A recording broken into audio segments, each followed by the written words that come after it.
Hi friends, welcome back to my YouTube channel. Friends, आज गोटे बढ़िया रेसिपी आपण मान साथ सेयार करी आसतु देखा। तो फ्रेंड्स, मुझे गैस लगेली लगे सारिकी गोटे बादाम भाजिली। कंचा बादाम जेहेतु मो पाखे थिला बादाम भाजिली।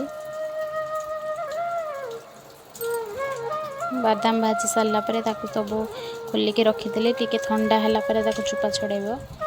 तापरे से कड़े अल्प टिके रिफाइन तेल देली। जेहेतु मु घी खाया पसंद कैनि से रिफाइन तेल देली। आप घी खायापी पसंद करेंगे घी दे पारे। तापरे सुजी को भल भाव लाल लाल कर भाजबे।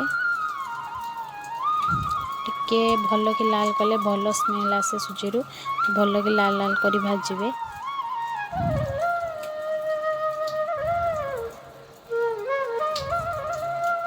सुजी भाजी सारिया से कड़े अल्प पानी देवे।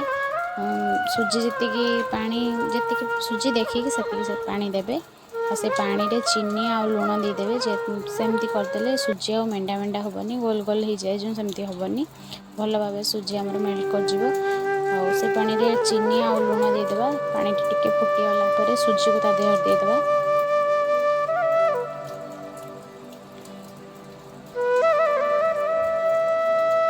सुजीटा भल कि आसला बेले को भल कि बहलिया बहलिया है जाए रखिए।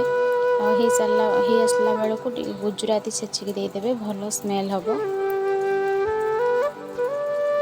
तापर गोटे थाली रे मो रिफाइन तेल टे लगे दीची। आपण मैंने घी लगे पारे।